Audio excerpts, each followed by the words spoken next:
Well, do you know what's in your drinking water? A shocking Associated Press investigation found various pharmaceuticals in the drinking supplies of at least 41 million Americans. Tainted water was found from New Jersey to California.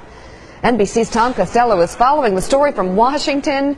Tom, I've been dying to ask somebody some questions about this story. First of all, what kinds of drugs are we talking about, and how dangerous is this? Pretty wide range. Here's the drinking water in Washington, D.C. They found 6 pharmaceuticals in our drinking water here. They include ibuprofen, caffeine, monosin, and about 3 or 4 others. In Philadelphia, they had 56 pharmaceuticals or byproducts. They range everything from epilepsy medication to mental health medicines to pharmaceuticals that really run the gamut. Here's the bottom line from the Associated Press on the study they did. It was, as you mentioned, a 5-month investigation involving the AP investigative team. 50 major cities in 50 states were looked at, and drugs were found in the water of 24 major cities. We're talking 41 million Americans here who drink that water. So what's in the water? Everything from acetaminophen and ibuprofen to mood stabilizers, antibiotics, angina, heart, as well as cholesterol drugs, and even sex hormones.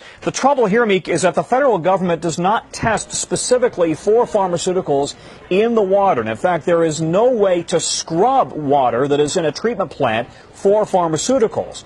And so now we have a situation where states and cities across the country are just starting to realize that there are the remnants of pharmaceuticals in the drinking water. All of that said, we should emphasize, we're talking here about parts per billion or trillion, really minute traces of pharmaceuticals that are in the water. And you say, well, how did it get there?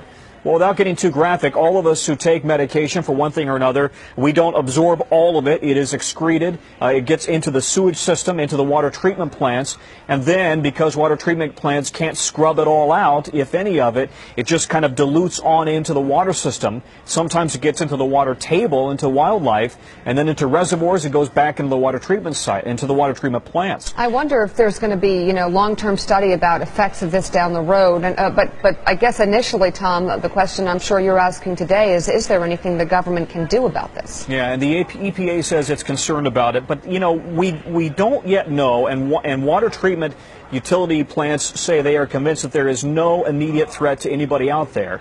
That said, I did a story about 4 years ago in which we found a river in Colorado, and now we know there are many rivers, in which the fish were turning from male to female.